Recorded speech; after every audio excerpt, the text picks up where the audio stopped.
ఈ లడ్డూలకు సంబంధించి ఇది కోట్ల మంది ప్రజల మనోభావాలకు సంబంధించిన విషయం కాబట్టి మేము ఇక్కడ గవర్నర్లు కలిసే ప్రయత్నం కూడా చేస్తాం. ఎందుకంటే దీని మీద సిబిఐ ఎంక్వైరీ జరగడం చాలా అవసరం. అంతేకాదు లోకల్గా తిరుపతిలో ఉన్న కాంగ్రెస్ పార్టీకి సంబంధించిన డిసిసి మా నాయకులు కూడా కలిసి అక్కడ కూడా పోలీసు ఉన్నత అధికారులకు కలెక్టర్కు కూడా ఈ నివేదిక ఇస్తారు. ప్రజలకు భరోసా కలిగించే విషయంలో ప్రభుత్వాలు వెనకడుగు వేయకూడదు. మళ్ళీ చెప్తున్నాం, చంద్రబాబు గారు ఇది చాలా సీరియస్గా తీసుకోవాల్సిన విషయం. చంద్రబాబు గారి 100 రోజులు పరిపాలన, 100 రోజుల్లో చంద్రబాబు గారు ఏమి చేశారు అంటే, శిశుపాలుడు తప్పులు లెక్కబెట్టినట్టు జగన్మోహన్ రెడ్డి గారి తప్పులను, అవినీతిని, దోపిడీని శ్వేతపత్రాల్లాగా చూపించారు. వైఎస్ఆర్ గారి పేరును ఎక్కడ వీలైతే అక్కడ తొలగించారు. వైఎస్ఆర్ గారి విగ్రహాలను ధ్వంసం చేశారు. మరి చంద్రబాబు గారు హామీల విషయంలో ఏం చేశారు అంటే 0 అనే చెప్పాలి. కూటమి సర్కార్ ఈ 100 రోజుల పరిపాలన ఎలా ఉంది అని చూసుకుంటే 100కి 0 అనే చెప్పాలి. ఎందుకంటే వాళ్ళు అత్యధికంగా బ్యాంక్ చేసిన వాగ్దానాలు సూపర్ 6, చంద్రబాబు గారి సూపర్ 6.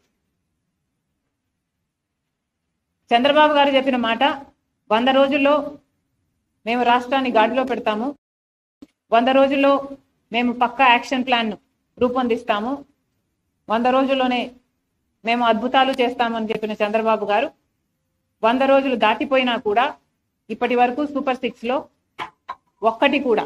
ఒక్క వాగ్దానం కూడా ఇంతవరకు అమలు కాలేదు. ఎందుకు సార్ అని అడుగుతున్నాం. మోడీ గారి డైరెక్షన్లో చంద్రబాబు గారి 100 రోజుల సినిమా అట్టర్ ఫ్లాప్.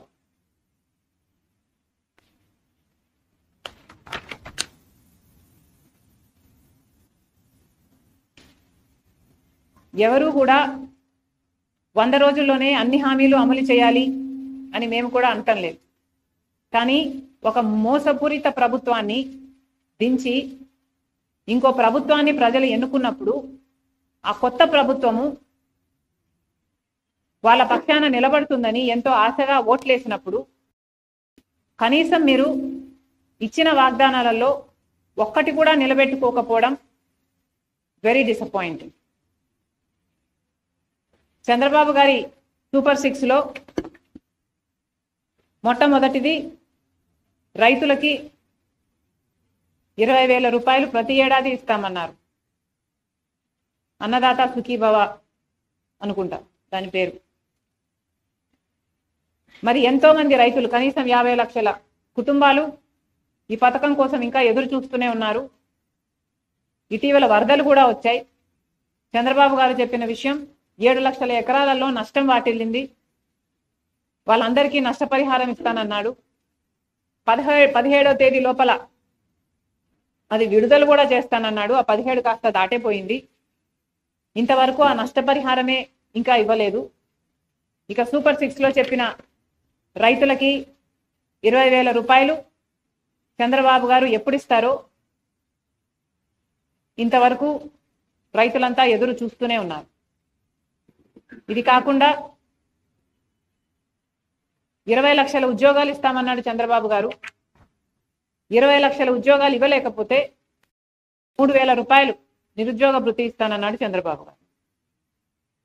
20 లక్షల ఉద్యోగాలు 4 లక్షల చొప్పున 5 సంవత్సరాలలో పూర్తి చేస్తానన్నాడు చంద్రబాబు గారు. అంటే ఈ సంవత్సరం 4 లక్షల ఉద్యోగాలు చూపించాల్సింది చంద్రబాబు గారు. కానీ ఇచ్చింది 16,000 ఉద్యోగాలకు మాత్రమే.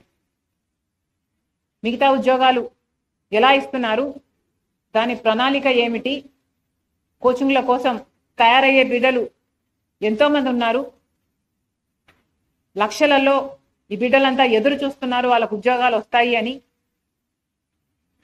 లేకపోతే ఉద్యోగాలు రాకపోతే కనీసం 3,000 రూపాయలు నిరుద్యోగ భృతి మీరు ఇస్తామన్నారు.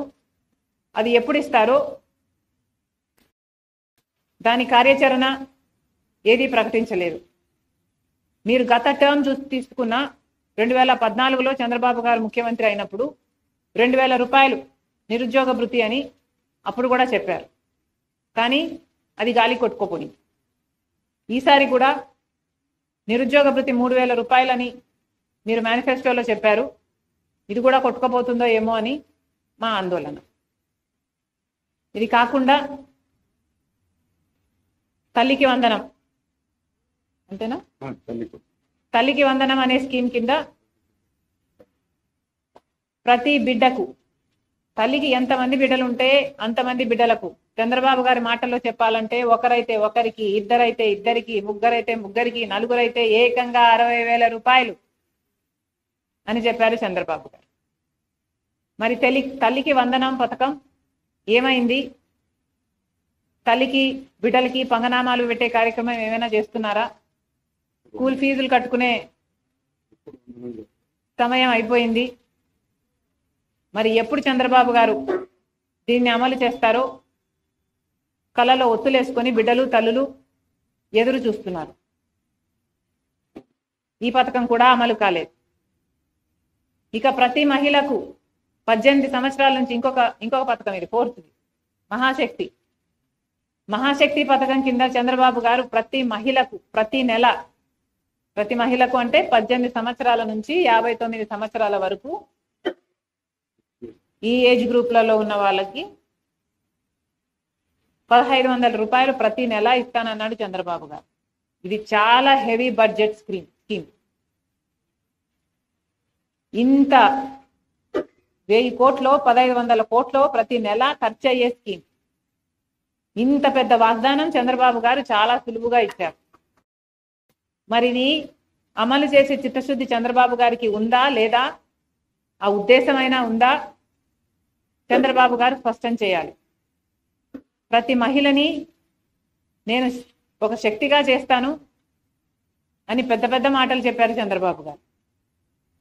ప్రతి మహిళకి 1,500 ఇస్తే ఆ మహిళకి భరోసా ఉంటుంది అని చెప్పిన వారు చంద్రబాబు గారు. మరి ఆ మహిళల గురించి ఆలోచన చేయాలని కాంగ్రెస్ పార్టీ డిమాండ్.